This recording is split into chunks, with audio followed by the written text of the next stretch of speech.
Welcome back in. Trey Lowell here with Lowell Productions. Today's video we're going to be spending quite a bit of time talking about the Panasonic S5. Now, small disclaimer, I used to own the Panasonic GH4, currently shooting with the GH5, and about 6 months ago purchased the Panasonic LUMIX S5. So let's have a long form discussion of the do's, the don'ts, what I like, and why I think you might want to pick up this camera in 2022, coming up next.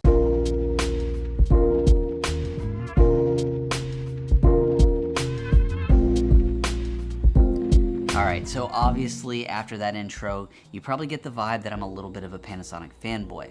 While now that has some truth, I want to do some explaining.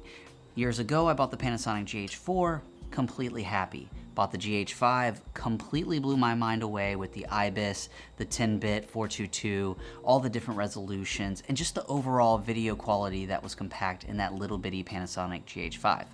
Now, from time to time, one thing I did find that I wanted some more depth of field, the ability to have a little bit more of a cinematic look. So, Panasonic S5 came along roughly in 2021, and I waited a little while before I purchased it, but about 6 months ago, I ended up purchasing the S5 plus the Sigma, adapter and their 20 to 60 kit lens, all for roughly about $2,100, and I have to be honest with you, since then, I have been absolutely thrilled. Now, I do pair it up with my GH5, my GH4, and for the most part, this has turned into my A cam. Now, I do have the ability with my Sigma adapter to use all of my Canon EF mount glass from the past. So that was another reason why I kind of wanted to stick within the Panasonic, camera bodies and things like that, is that I knew that I was going to be able to take my past glass and use it with my new camera. Now, that being said, I'm currently rocking the Canon Nifty 50 f1.8. Nothing special here other than I really like to use this from time to time to get extreme shallow depth of field. Now, I really don't crank it down much below like an f2.8, really just because I find that if I go any lower, it's very hard to pull focus. But at that f2.8, you are going to get some beautiful backgrounds, and that's really one reason why I went all in on this camera. Now with the GH5, if I wanted to achieve those blurry backgrounds, I had to shoot basically like a f1.7, which I was able to do with a few pieces of glass, but for the most part, you weren't getting too blurry of backgrounds unless you were going an f2 or below. Now I'm currently shooting at an f2.1 on a Mikey 12mm lens, so you can kind of get an understanding of what the depth of field is going to be. But if I were shooting with the S5 with the exact same setup, definitely more blurry backgrounds. Now, let's say you're somebody that has a GH4 or you own a GH5. Maybe some of your concerns in regards to upgrading to the S5 would be, how is it going to match? Could I actually use all those cameras together? And absolutely you can. As long as you get your color profiles together and you get your Kelvin or your white balance all matched up, for the most part, anytime I've had to edit between those three cameras that I've mentioned, I haven't had much of an issue. Now, of course, if you were looking dead at the GH4 footage versus the GH5 or the S5, there is going to be a little bit of difference, but for the most part, most people are not going to be able to tell. And I typically use my GH4 more for my C cam.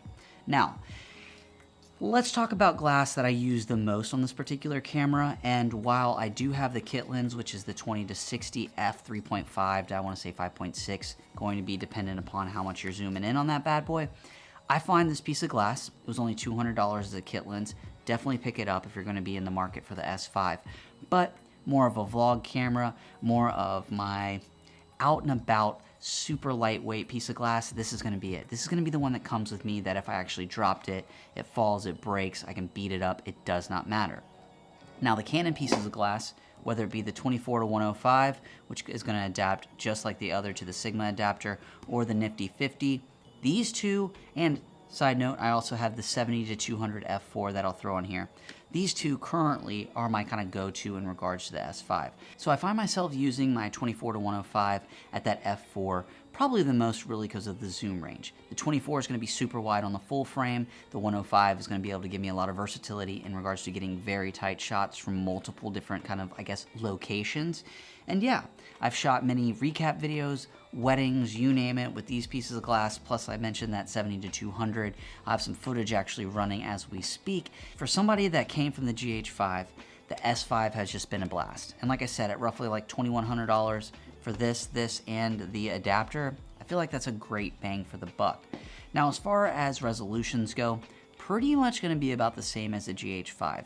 You're going to have a little bit more flexibility in regards to maybe some slow-mo. Photography on this camera is going to be significantly better.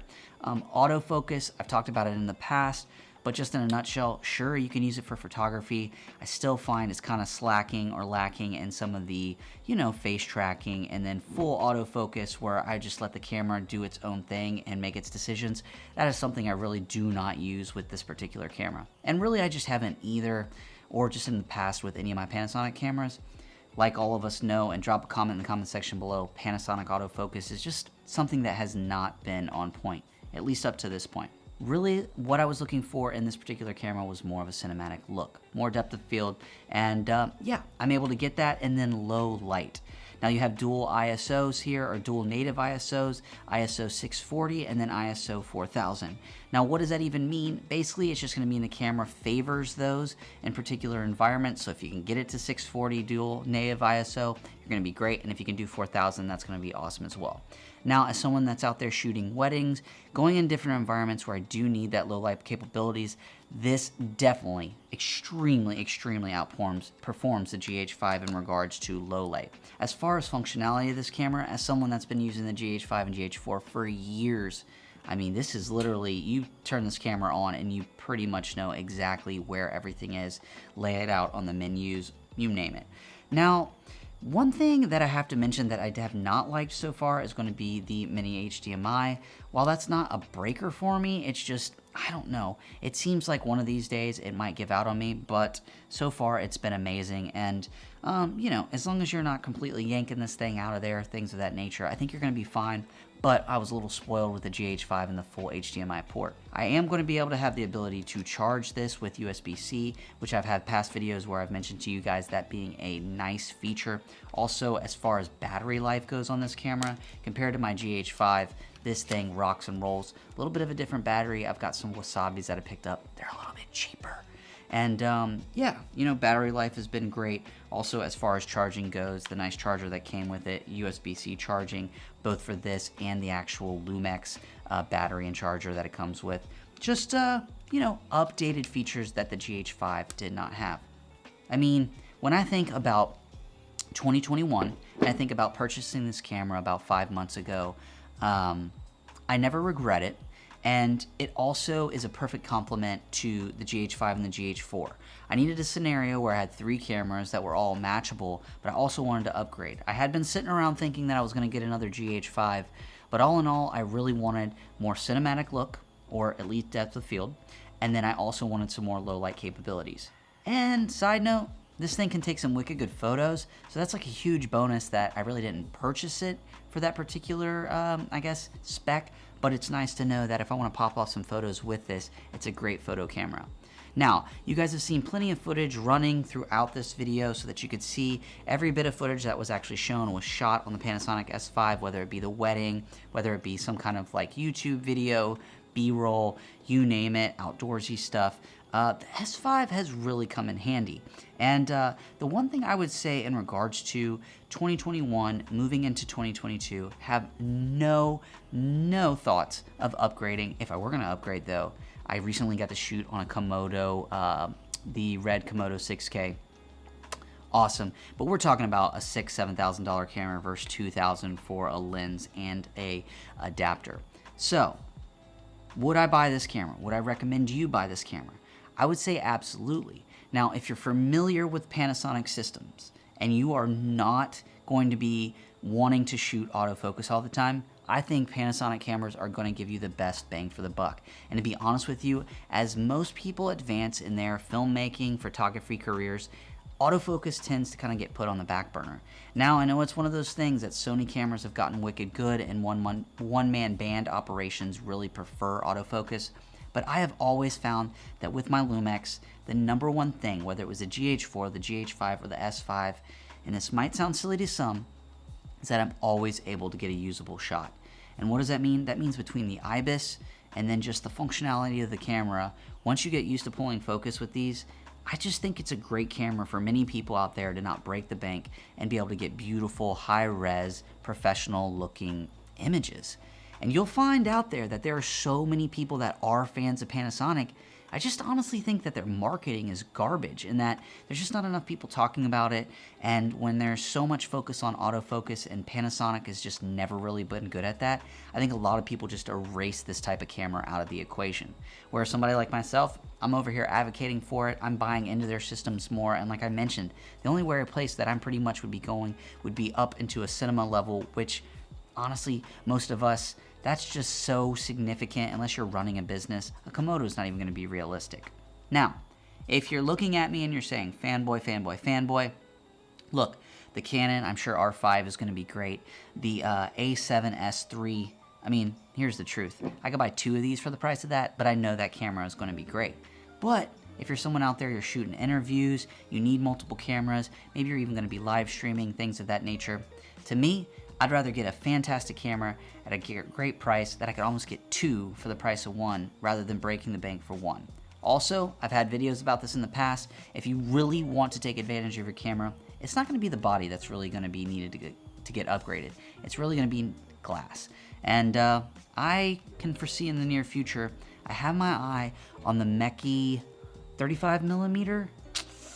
I think it's like 500 bucks. I know, I've loved Meki. I have their 12mm T2.2 for the Panasonic GH5, and I've heard great comments and watched some videos in regards to the Meki 35mm, and it seems like everyone that's purchased it, or at least used it, loves it, and it wouldn't really break the bank. So, conclusion of this video, S5, 2021, 2022, totally a great camera. I plan on doing tons more videos in regards to it, showing you guys exactly what footage would look like, whether it be the nifty 50, whether it be the 20-60, whether it be the 24-105, or maybe it's even the 7200. And then in the near future, hopefully we get our hands on some more glass to show you guys how this badass full frame camera in 2022 and even 2021 will not break the bank, but get you everything that you need. So hey guys, it's Trey Lowell with Lowell Productions. Today's video, more of a gossip session about why I'm still extremely satisfied with my purchase of the S5. And to be honest with you, I wanna hear what you guys think. And not necessarily about particularly this video. I wanna know, what have you guys heard about the S5? If you have any questions, drop a comment in the comment section below. I'd love to answer it. And if I can't, I'll go out, try to figure out what your comments, questions, concerns are, and I will hook it up. So hey guys, Trey Lowell. See y'all in the next video.